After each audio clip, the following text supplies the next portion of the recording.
I'm recording 2 episodes. I'm recording 2 episodes today, and I don't know how either of them are gonna go because I'm kind of making them up as I go along. Hi, hello, my name is Sophie. I am the host of the What is K-pop podcast, in which we talk all things K-pop. I've been into K-pop for 4.5 years. Been doing this podcast for 1.5 years, and I need to cough again. Sorry.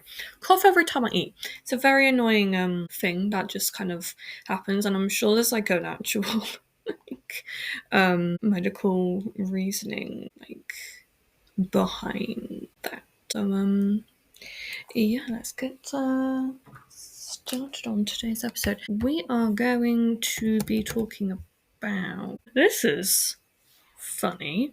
What are we talking about? I haven't decided. I'm sure you seen title. Yeah, we can talk about Saga Boys. Why not? You're probably like, we know what you're talking about, Sophie, say it.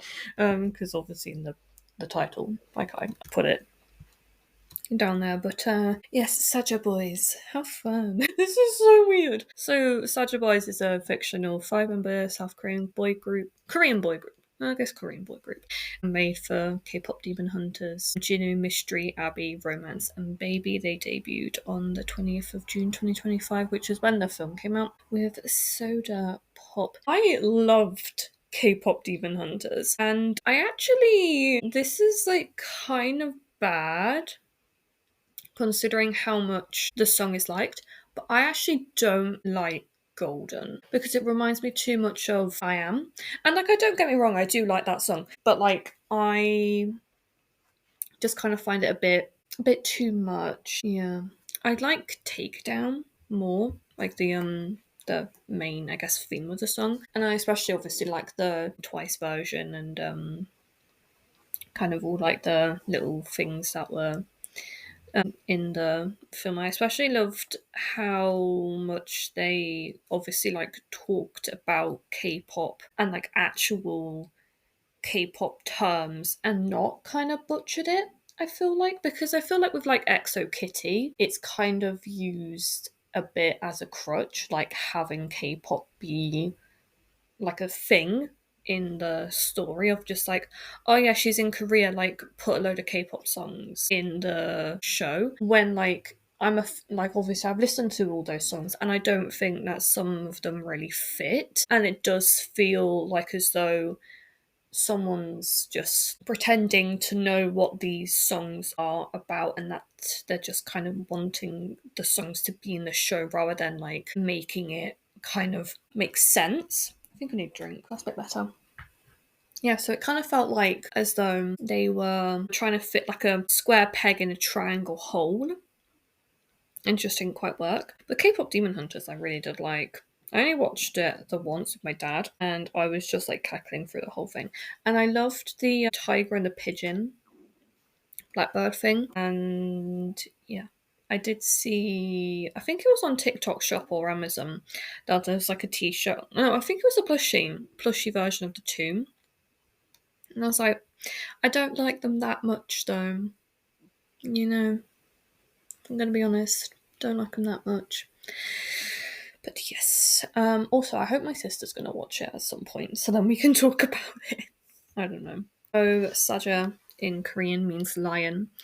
It also refers to the Jungsung Saja, which is the Grim Reaper, and it's also the afterlife, which is kind of what they are. They are demons, all that good stuff. And their fandom name is Pride. So obviously it's like a reference to Saja, lion, and the groups of lions called Pride. Yeah, it makes the most sense. Like, honestly, the one group that's not an actual group, their fandom name makes sense. So Jinu is the leader, vocalist, and the dancer. He was voiced by Ahn Hyo-sop. It is so weird to be talking about this like as though I'm properly, like there's a proper group. And he's obviously Rumi's romantic interest. And his ship name with Rumi is Ryu Jinu. yeah, okay, fair enough. And he's the only member that uses his real name as his stage name, and his singing voice was gifted to him by Guima. He's over 400 years old, and when he was human, he lived with his mother and sister. And his character is said to be inspired by Nam Joo Hyuk and Charlton Wooper from Astro. Yeah, yeah. To be fair, I think so. Just looking at. Oh yeah, yeah. Joo Hyuk. Yeah, seen it. Doesn't say his. I kind of got San from his vibes from Jinu, but yeah. You know, I do see him unwooing him. And it's like kind of weird because obviously he is voiced by Hyosop, but like seeing Hyosop in A Time Called You and like seeing like a few little, like not like villain, but like eviliness, I'm just like, yeah, he fits that really well. Yeah. Next member we have is Mystery. He was a vocalist and dancer, and his voice actor was Alan Lee, and his singing voice was Kevin Wu, and he's the only member whose face has not been revealed, surprisingly. And he was Zoe's romantic, and his character design was inspired by anime, which yeah, I guess so. I mean, I'm not a fan at all of anime. I don't. Obviously I don't like dislike it, but the idea of like sitting down and watching an anime, even when I was a kid, didn't really excite me too much.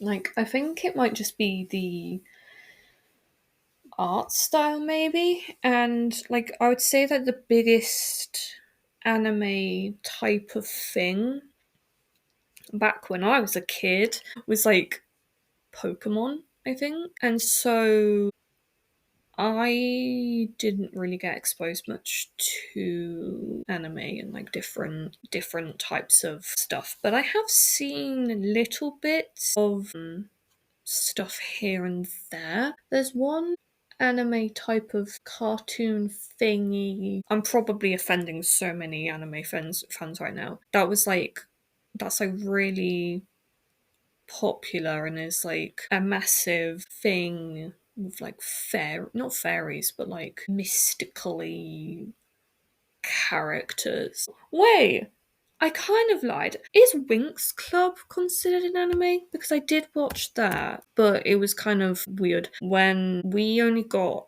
like the first 4 episodes on a disc, like a DVD. And so, like, I only know what happened when whatever the bloody girl's name, Bloom, was. She went to so they went to the Althea College for Fairies. Yeah. So I only watched like that, like the first couple of episodes, and that was it. Literally just it. Yeah, it's Italian. I didn't.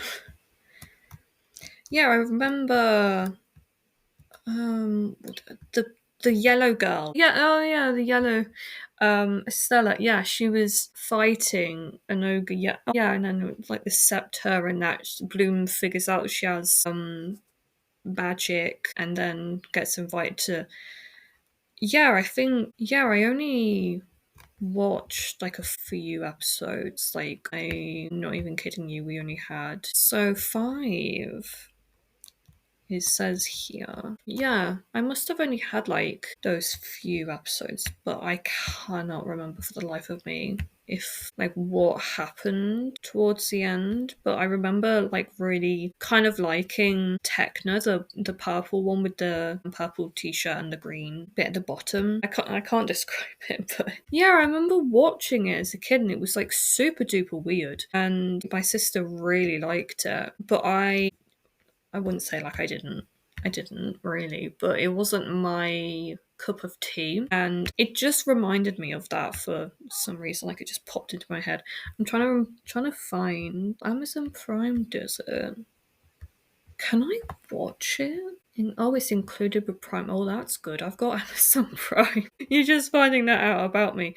Yeah, so I watched it and I was like, yeah, this is cool. But yeah, I was never a massive. I never got into that sort of stuff. Like, genuinely, when I say that, the first time I really was exposed to a lot of like K-pop and that sort of stuff was when I got into it when I was a kid. Like, I had sort of heard ripples of it when I was younger, But my sister was into a lot of like not anime, but not manga either. But like there was this really weird anime show thing. It was animated.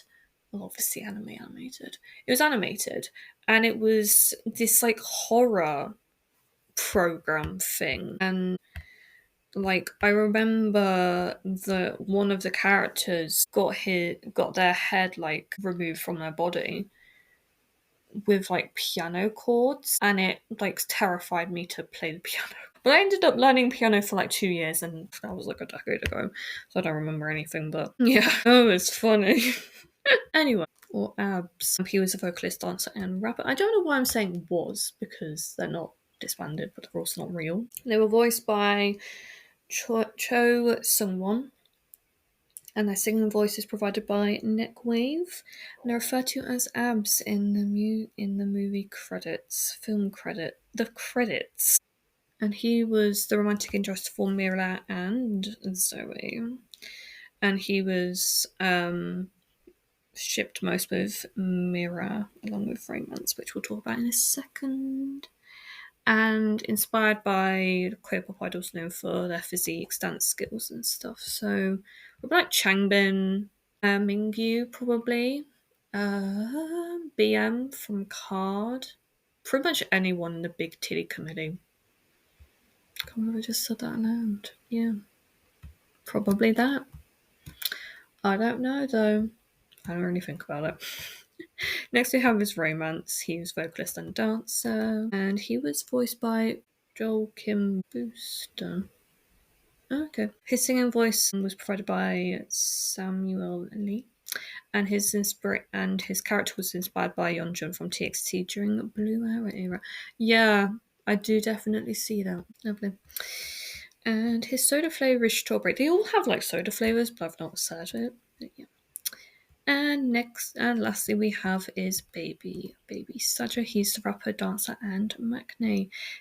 We don't actually know his voice actor, which I'm like fair enough, but his song sung by Danny Chung, and his character inspiration was Jimin from BTS. What is it, Mr. Phone? Even his cuteness, and he acts like a baby, which I'm like, yeah, fair enough. And he has the highest spice tolerance, and his soda flavour is a watermelon. But yeah, no, that is the film is a very strange film, but also it's like a cute film. Yeah, I did like as an entire thing. So yeah.